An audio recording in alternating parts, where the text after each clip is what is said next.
Assalamualaikum warahmatullahi wabarakatuh. Eh, Sebelum melakukan pembelajaran, mari kita berdoa terlebih dahulu.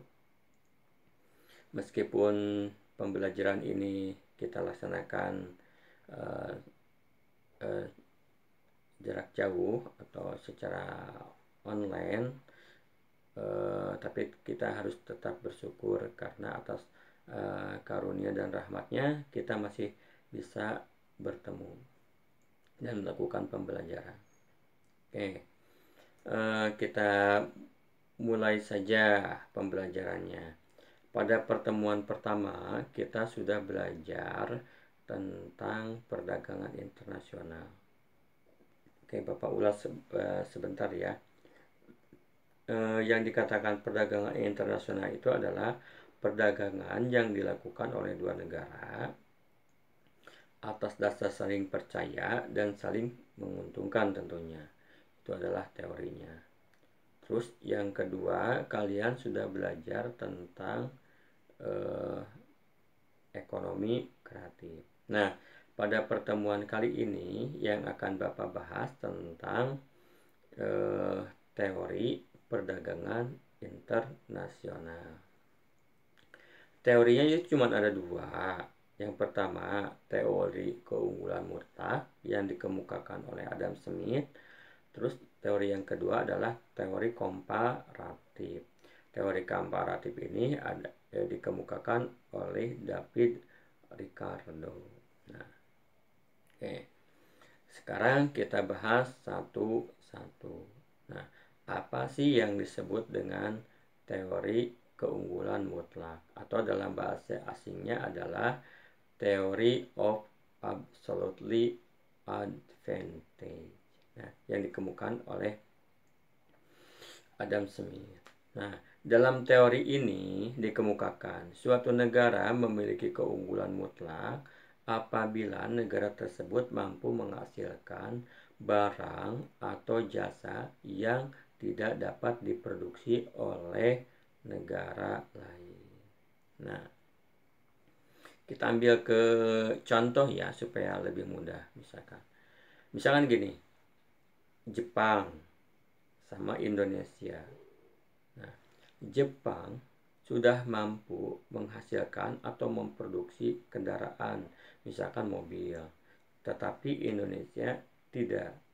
Nah, tetapi Indonesia memiliki sumber kekayaan alam yang melimpah, contohnya misalkan gas alam.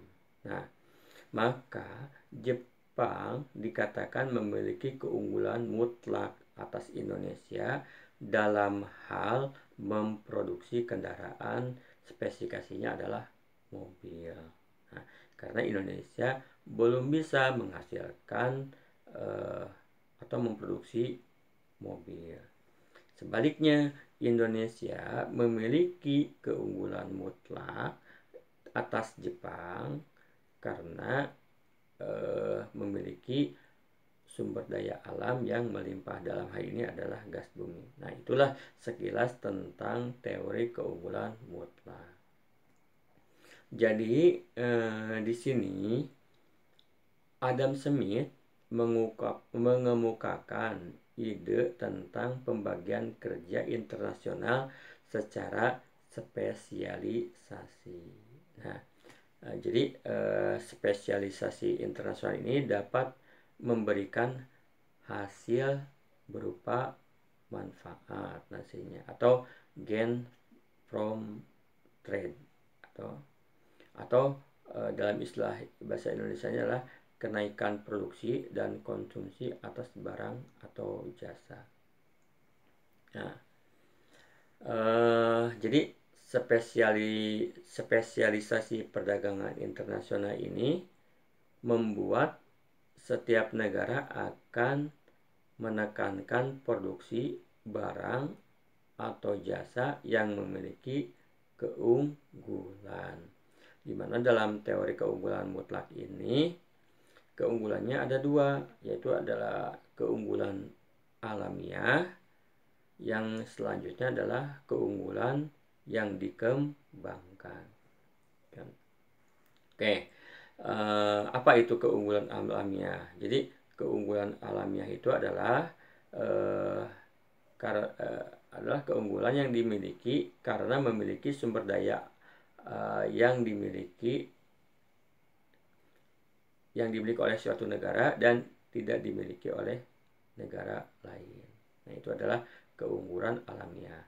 Sedangkan keunggulan yang dikembangkan adalah suatu negara telah mampu mengembangkan kemampuan memproduksi barang yang belum diproduksi negara lain.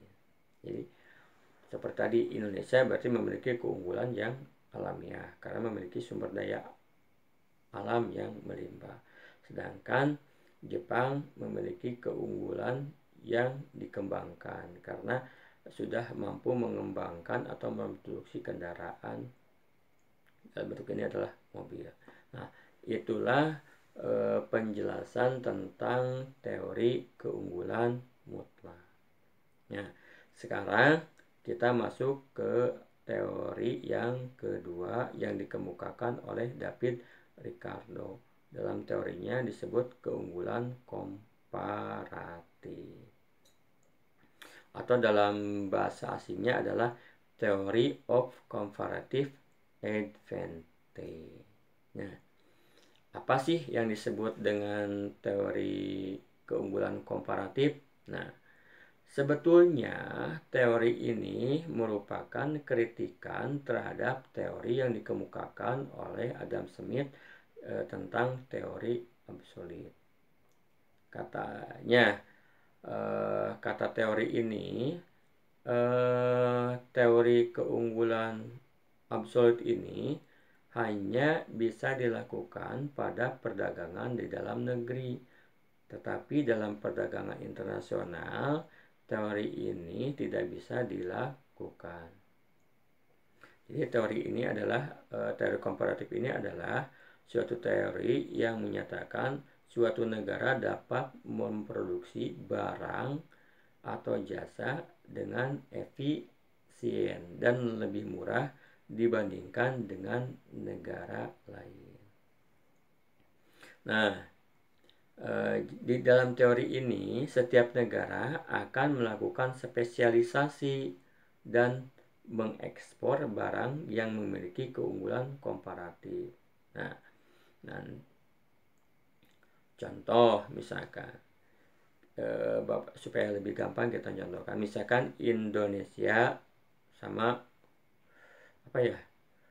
Korea misalkan.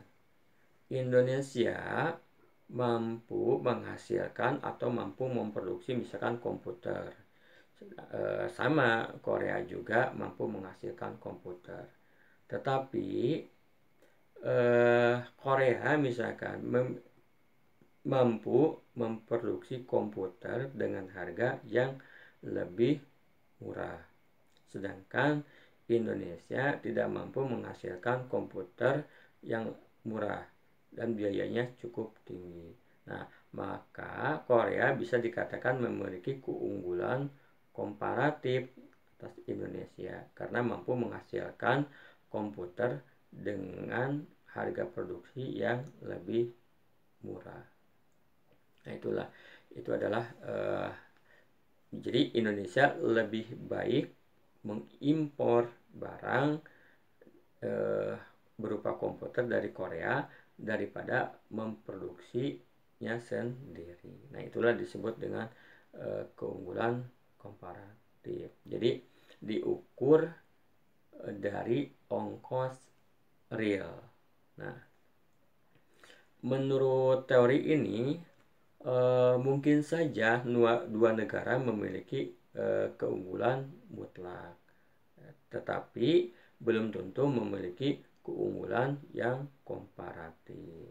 Nah, jadi teori ini sebetulnya merupakan kritikan terhadap teori sebelumnya yang dikemukakan oleh Adam Smith tentang teori mutlak. Bapak tekankan sekali lagi ya, dalam kritikannya dalam teori ini mungkin saja dua negara ini memiliki keunggulan mutlak, tetapi belum tentu memiliki keunggulan yang komparatif.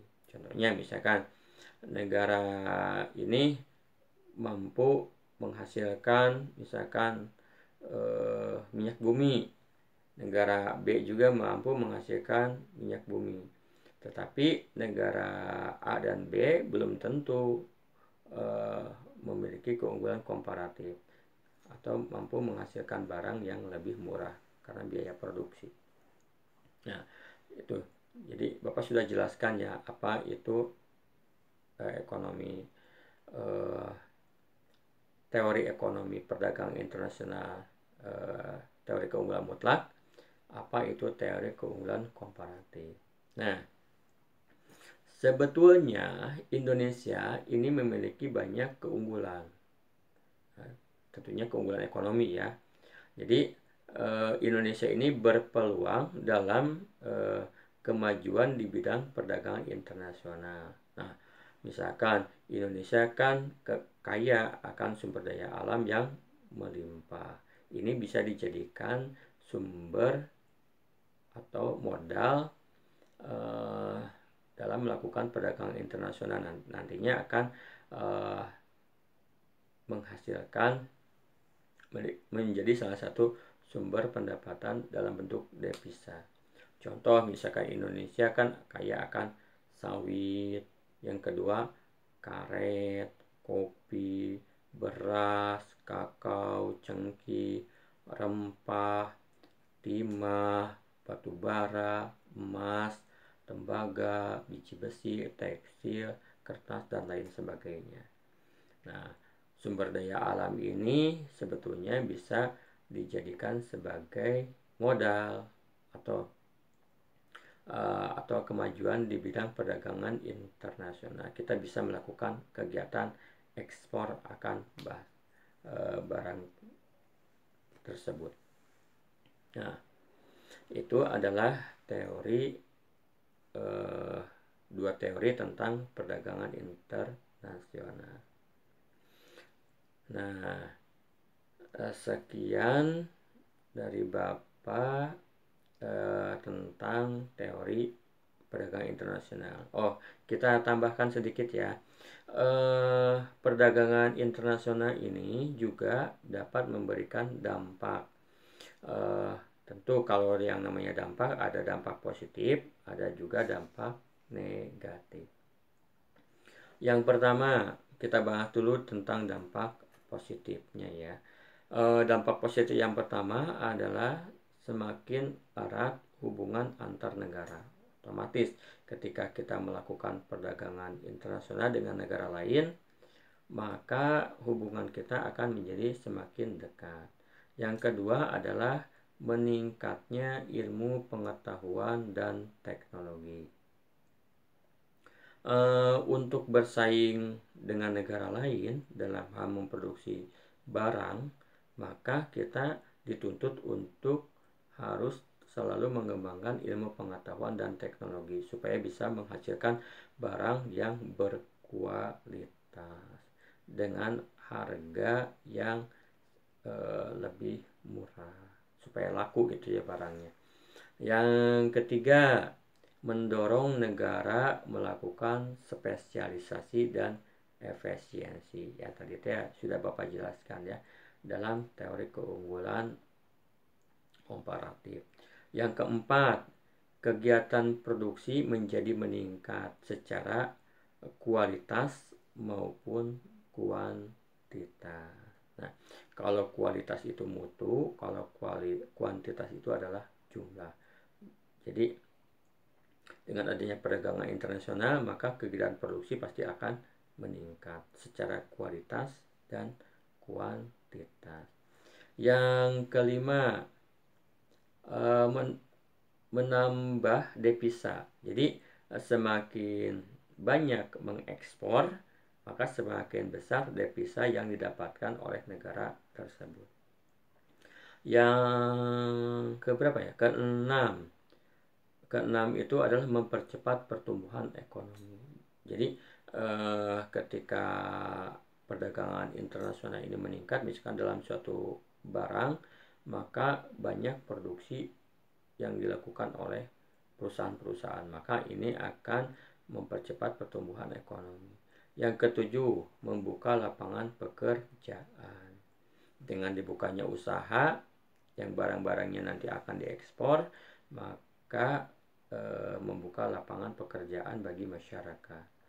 Selanjutnya adalah semakin maju dalam lembaga keuangan.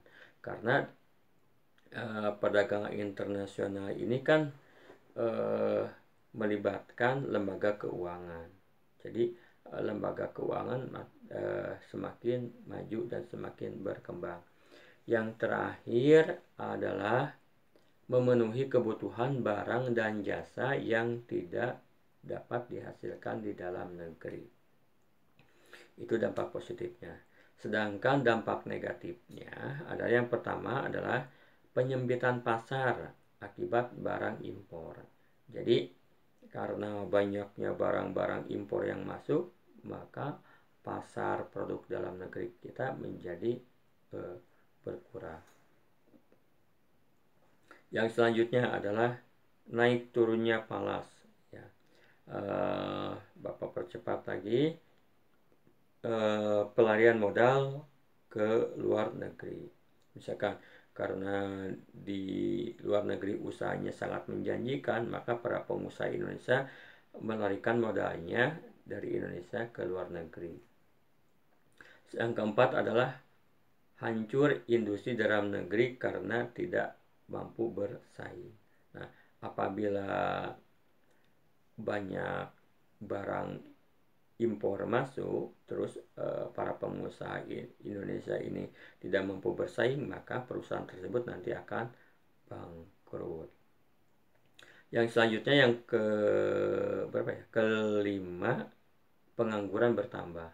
Nah, akibat misalkan banyak perusahaan yang gulung tikar atau bangkrut, maka pengangguran akan bertambah. Selanjutnya, terjadi ketergantungan terhadap negara maju. Karena kan negara maju misalkan mampu menghasilkan barang yang tidak dapat diproduksi oleh negara kita, maka kita akan tergantung terhadap negara tersebut. Yang selanjutnya, eksploitasi sumber daya alam maupun sumber daya manusia. Jadi eksploitasi itu adalah penggunaan secara berlebihan, baik sumber daya alam maupun sumber daya manusia. Karena kan manusia juga bukan robot, jadi tidak boleh dieksploitasi karena butuh istirahat. Begitu juga sumber daya alam. Sumber daya alam juga tidak boleh dieksploitasi sehingga cepat habis misalnya. Selanjutnya adalah penjajahan ekonomi. Biasanya dilakukan oleh negara yang lebih kuat atau maju terhadap negara-negara yang berkembang. Selanjutnya yang terakhir adalah konsumtif. Konsumtif itu adalah mengkonsumsi di luar kebutuhan. Nah, kan ada kebutuhan, ada keinginan. Kalau kebutuhan itu adalah sifatnya pemenuhannya tidak dapat ditunda. Sedangkan kalau keinginan ini adalah sifat pemenuhannya dapat ditunda. Nah, kalau konsumtif ini adalah membelanjakan uangnya di luar kebutuhan. Nah, mungkin untuk pertemuan kali ini Bapak cukupkan sekian. Sudah sekitar 20 menit ya. Sudah cukupkan sekian. Kalau tidak ada yang tidak dimengerti, silahkan dijapri ke Bapak. Assalamualaikum warahmatullahi wabarakatuh.